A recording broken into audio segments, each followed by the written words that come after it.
les attentes dans une relation. Comment y répondre? Quel est notre rôle à jouer dans ces attentes et dans le développement de notre relation? Bonjour à toutes et à tous et bienvenue. Si vous ne me connaissez pas, je suis Esther Valentin, votre coach spécialisée en vie sentimentale. Et aujourd'hui, comme je vous l'ai dit, on va parler de ces fameuses attentes dans une relation parce que c'est très simple, hein, des attentes, on en a tous dans la vie. Mais ça va être notre approche, notre responsabilisation face à ces attentes qui va vraiment faire la différence dans une relation amoureuse, dans le développement de notre vie aussi. Mais là, je vais vous parler dans les relations. Ce qui concerne en tout cas pour la vie en général, là-dessus, ça fait partie des étapes de devenir la meilleure version de soi, de construire en prenant sa part de responsabilité, en devenant acteur de sa vie pour construire ce qu'on veut avoir dans notre vie et sortir complètement de cette position justement d'attente. Ce mot va se retrouver entre les attentes que j'ai de la vie et j'attends que la vie me fournisse et réponde à mes attentes. Et donc cette position vraiment juste de spectateur, de j'attends, j'espère que ça va m'arriver, mais alors moi, ma part d'action là-dedans, rien. Il est facile de rentrer dans le schéma de fonctionnement. Il est facile parce qu'on ne l'a pas forcément appris. Je ne sais pas vous, mais on n'a pas eu de cours sur comment se développer, développer sa vie, développer sa confiance en soi, prendre sa part d'action dans la vie. Non, moi personnellement, j'en ai pas eu. Donc, là-dessus, je vous parle de comment commencer à accéder à cette part de devenir acteur dans sa propre vie, comment la construire et donc aussi dans vos relations. Et là-dessus, je vous en parle un peu plus en détail dans un e-book que je vous mets juste en barre de description, comment devenir la meilleure version de soi. Et si vous êtes prêt à faire ce travail, si vous êtes engagé, si vous savez que là, vous avez un chemin qui va vous mener à une vie beaucoup plus correspondante à ce que vous voudrez parce que vous êtes prêt à prendre votre part de responsabilité, à prendre votre part d'action, à faire les démarches pour avoir la vie que vous souhaitez, les relations que vous souhaitez. Mais là, n'hésitez pas, j'ai fait une formation comment devenir la meilleure version de soi. Celle-ci, vous la trouverez sur mon site. Et je vous assure, je vous laisse aller voir. Ça, c'est un autre sujet pour vous développer, c'est par là. Mais on va parler très spécifiquement dans cette vidéo des attentes dans la relation amoureuse. Et justement, vous allez voir, on va reparler de ce principe de devenir la meilleure version de soi, acteur de sa vie, mais vraiment au sein de la relation et avec l'écoute de ses propres attentes. Si on est, comme je vous l'ai dit, uniquement dans l'attente dans notre vie, donc dans l'attente, là, en tout cas pour la relation, que l'autre comble nos attentes, que l'autre comble nos envies, qu'est-ce qui se passe ? Dans tous les cas, ce qui va se passer, c'est une grosse frustration. Une grosse frustration, pourquoi? Parce que vous allez accumuler des petites frustrations constamment, de constater tout simplement qu'on ne répond pas à vos attentes sans votre part d'action. Et donc, ces attentes qui se transforment en frustration parce qu'elles n'ont pas été répondues, grosse accumulation de frustration et donc explosion. On va le voir en détail. Et donc quand je vous dis que vous allez constater que c'est pas répondu, pourquoi? De un, tout simplement, on va juste constater qu'on est inactif, on subit la relation, on est spectateur, donc on a nos attentes, nos besoins, nos envies là qui nous crient au fin fond de nous, moi j'ai envie de ça, moi j'ai besoin de ça, moi j'aimerais qu'il y ait plus de ça dans notre relation, moi je voudrais plus de ça, et elles bouillent en nous. On essaie de les extérioriser par des demandes verbales à l'autre, mais vu qu'on n'y répond pas, on se sent un petit peu comme victime de sa propre vie. Et ça vient accumuler cette frustration qu'on va constater. Donc déjà de 1. De 2, ce qu'on va constater aussi, c'est que le fait tout simplement que ces attentes ne soient pas répondues parce que, eh bien oui, je vous le dis souvent, l'autre ne peut pas deviner. Il a un fonctionnement certainement bien distinct du vôtre. Dans tous les cas, chaque être humain a son propre fonctionnement. Et donc, il y a une différence. Et donc, dans cette différence, il ne peut ni vous deviner, ni prendre, dans tous les cas, ce n'est pas son rôle, prendre en charge cette responsabilité si lourde. Je vais vous donner un exemple. Un exemple que j'ai eu en coaching récemment. C'était par le discours verbal que cette coachée essayait d'exprimer son attente et d'y répondre. Là, elle s'exprimait auprès de son partenaire en disant « Écoute, je veux une meilleure communication, je veux qu'on communique plus souvent, je veux qu'on s'écrive plus régulièrement. » Très bien. Je lui ai dit « Cette attente semble réaliste, tu ne supportes plus des temps d'absence dans vos écrits vu que vous êtes à distance. C'est ok, ça semble en accord, l'exigence n'est pas surévaluée, sous-évaluée, ok. Première question. Et toi, qu'est-ce que tu fais toi pour la mise en place, la réponse à cette attente? Qu'est-ce qui s'est passé? Elle a réalisé qu'en fait, elle attendait juste. Elle disait, je veux une meilleure communication. C'est quoi une meilleure communication? Je veux plus régulièrement des messages. Dans le détail, c'est quoi régulièrement pour toi? Et ensuite, après avoir détaillé ce que sont tes attentes et tes envies, qu'as-tu fait pour toi-même y répondre? Est-ce que quand tu te places en position d'attente et que tu constates que tu n'as pas de message pendant 4 jours, tu as écrit « Ben non, je voudrais que ce soit lui qui le fasse ». Là, il y avait une accumulation cette coachée de colère et de frustration que la communication était tout le temps, absolument, elle était devenue complètement conflictuelle.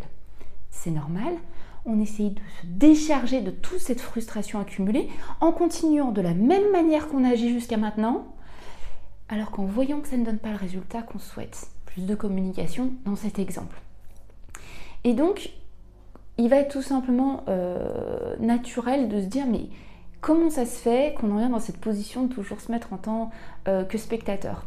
Parce qu'on a cette illusion, cette fausse croyance que quand on aime, on nous connaît, on peut faire, on a les mêmes envies, on a les mêmes attentes. Donc déjà, cette petite aparté là sur les croyances que je voulais vous faire, c'est de déconstruire cette croyance, de vous dire que tout simplement vous pouvez aimer et être aimé dans une différence et qu'à aucun moment, parce que l'amour ou la relation est ancrée, vous devez relâcher et passer au mode spectateur de c'est bon, l'autre m'a appris, l'autre me connaît à peu près, il devrait penser comme moi. Déjà, on va déconstruire ça. L'amour, ce n'est pas être pareil, l'amour, ce n'est pas penser pareil. Ça, au contraire, c'est une vraie illusion qui nous éloigne de l'autre, qui nous éloigne de vraiment pouvoir aimer et d'avoir une bonne relation saine. Et je voulais aussi, donc en revenant sur les exemples, je voulais vous parler d'un autre exemple où, par exemple, à dire, il devait me rappeler demain. Je me souviens que cette coachée m'avait parlé aussi de ça, il m'a dit cette fois qu'il me rappelait demain. Ouais, elle me faisait la liste de toutes ces frustrations accumulées qui pouvaient se comprendre parce que dans sa position et de la manière dont elle voyait les choses, mais n'importe quel être humain serait frustré, énervé. Je suis la personne en attente. Oui, mais c'est toi qui t'es mis en attente de la réponse de tes attentes par l'autre. Vous me suivez? Donc, elle m'avait dit qu'un soir, il avait dit, je te rappelle, là j'ai un truc, je te rappelle. Qu'est-ce qui s'est passé? Il n'a pas pu rappeler, elle a rappelé, il l'a appelé le lendemain et elle a explosé. Elle a explosé parce qu'elle a passé ses soirs à bouillonner. Je lui ai posé cette simple question. Pourquoi tu ne l'as pas rappelé? Mais parce qu'il avait dit qu'il le ferait. On est sur une relation où l'autre personne est communicante, cherche à l'avoir, on pose dans un contexte. Si effectivement, et je ne vous le dirai jamais, ne soyez pas la personne qui fait tout, mais soyez quand même une personne qui agit. Je voudrais plus de communication. Est-ce que j'entretiens cette communication? Est-ce que j'en prends ma part? Est-ce que j'ai envie d'une communication plus régulière? Ou est-ce que j'ai envie que l'autre ait envie et fasse de lui-même une communication plus régulière? C'est complètement différent. Donc se remettre au point sur ses attentes, c'est déjà ça. De quoi j'ai envie? Et quelle est ma part d'action dans la réponse à cette envie? Il sera toujours plus simple pour un être humain en face de vous de faire un pas quand vous aurez fait le premier dans la bonne direction, que de lui dire « la direction c'est par là, fais tout, je te suis ». Pour l'image, c'est parfaitement ça. Donc soyez effectivement la personne qui agit face à vos attentes, mais, et je mets ce grand mais, ça ne veut pas dire tout faire.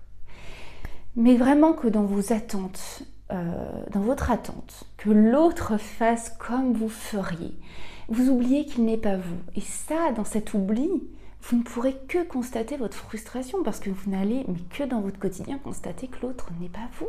C'est un fait, c'est une réalité. Donc, votre frustration de l'inaction de votre part et en plus de la constatation que ce n'est pas fait comme vous le voudriez ou comme vous le feriez vous-même. Donc, quand je vous parlais d'explosion tout à l'heure, cette accumulation de frustration, d'émotions non répondues, d'attentes non répondues, parce que vous vous êtes mis dans cette position d'attente, eh bien, ça va s'accumuler jusqu'à faire émotion, émotion, émotion, grosse émotion, explosion, peut-être reproche, décharge de ma frustration, parce qu'en fait, je n'ai pas pu prendre mes responsabilités avant. Et je ne peux que constater que tu ne peux pas les prendre non plus. Parce que maintenant, quand j'écoute la vidéo d'Esther, je comprends que c'est un petit peu impossible qu'on fasse exactement comme je voudrais. Donc maintenant, on va parler de qu'est-ce qu'on fait. Qu'est-ce qu'on fait face à ça, quoi faire? Soyez exactement précis. Exactement précis, oui. Soyez très précis. Quand je dis précis, c'est que pour donner des précisions à l'autre sur ce qu'on souhaite et ce qu'on veut instaurer dans notre relation, il faut déjà savoir parfaitement l'exprimer. Comment on s'exprime, comment on exprime parfaitement une attente, il faut l'avoir exprimé auprès de soi-même. Je veux te voir plus. Ça veut dire quoi pour vous? Est-ce que vous voulez instaurer quelque chose de régulier? Le plus, c'est quoi? N'importe qui peut le recevoir, ce message, avec des interprétations personnelles. Plus, ça veut dire tout le temps. Plus, ça veut dire juste un peu plus. Enfin, c'est trop large. En fait, on ne se rend pas compte à quel point on se décharge de nous-mêmes nous écouter et de comprendre quelles sont nos réelles envies. C'est je vois à peu près ce que je veux. Tiens, vas-y, je te donne le paquet, gère. Ça ne marche pas. Ça ne marche pas. Donc, soyez précis et ensuite, soyez acteur. Je ne veux pas de silence pendant 4 jours, je ne veux pas de silence radio. J'écris. Il n'appelle pas alors qu'il l'avait dit qu'il rappellerait. À la rigueur, si vous ne voulez pas rappeler, on demande. Tu m'avais dit que tu me rappellerais, tout va bien? Est-ce que tu vas pouvoir me rappeler ou est-ce qu'on se dit plutôt à demain? Qu'est-ce qui vous empêche? En fait, si on est dans une relation qui se passe bien, ce qui nous empêche, c'est quoi? Notre ego? Ou notre croyance que ça doit se passer exactement comme nous, on le ferait? Réfléchissez-y. Dans les deux cas, la personne qui souffre, la personne qui est dans l'inconfort, c'est vous. Parce que vos attentes ne sont pas répondues. Donc on va arrêter un petit peu avec l'ego et la croyance et on va mettre cette part d'action.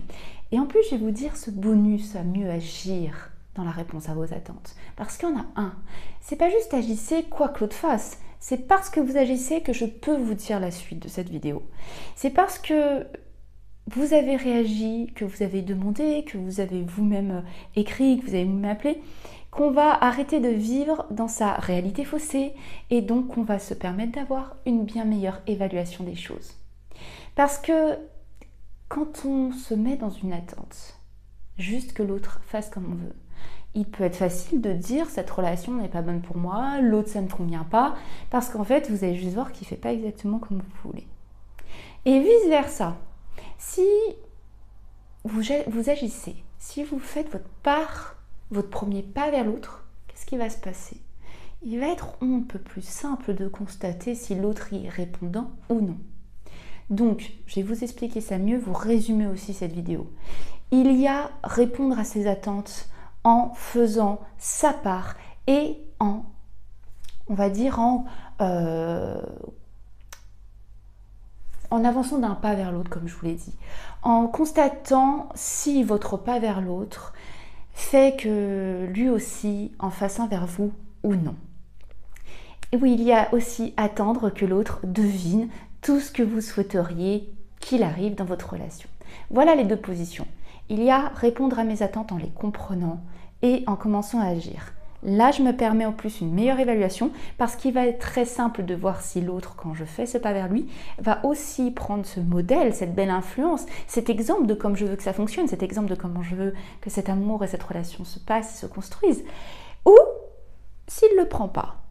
Et là, il est beaucoup plus simple quand moi je suis au top, que je suis mode meilleure version de moi-même, meilleure actrice de ma vie et de ma relation, de juger si une personne est en totale incompatibilité, parce que même si j'écris, elle va me répondre. Mais que si des fois j'écris pas, je peux pas compter sur l'autre. Alors que si on se met juste dans c'est lui qui doit faire, lui ou elle, je parle de l'autre, votre évaluation est complètement faussée. Vous ne pourrez que constater que vos attentes ne sont pas répondues. Par contre, des attentes pas répondues, quand vous y avez vous-même investi à y répondre, c'est beaucoup plus simple de le constater.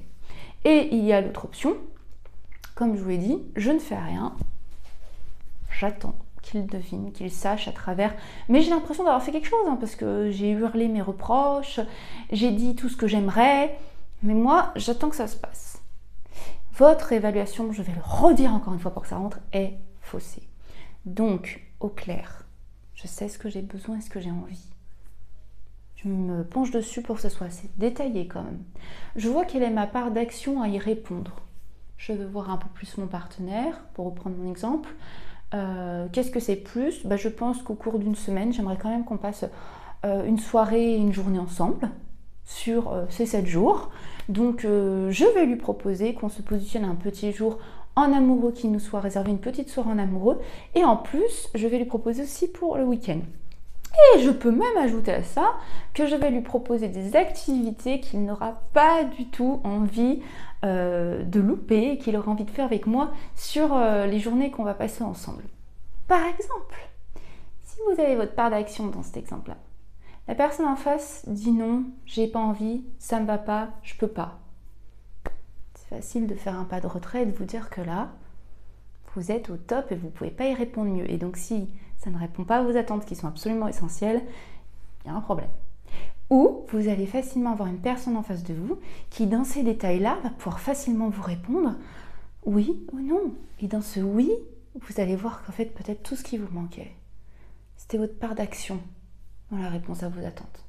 Alors attention, avant de vous laisser, je voulais quand même vous dire, si ça fait un moment que vous êtes dans les reproches, peut-être que vous avez mis schéma dans votre relation depuis longtemps, le temps d'inverser la tendance, votre partenaire va peut-être rester sur un petit peu l'agressivité. Quand je dis agressivité, attention, c'est pas la violence.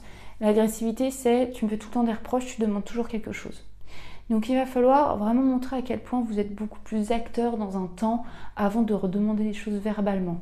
Mais ça, c'est vraiment à voir dans votre situation et votre contexte, à prendre conscience de si vous avez été très en demande verbalement et absolument pas acteur ou actrice comme on l'a vu dans cette vidéo. J'espère que c'est assez clair, mais c'est assez difficile effectivement d'expliquer ce concept j'ai des attentes et j'attends qu'elles y soient répondues.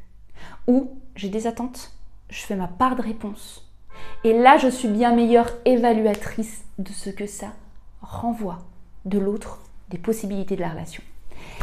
Comme je vous l'ai dit, j'espère que cette vidéo vous a plu. N'hésitez pas à la liker si c'est le cas. Et puis dans tous les cas, vous savez très bien que de mon côté, je ne vous lâche pas parce que je vous retrouve très vite dans une prochaine vidéo. À très vite. Bye bye.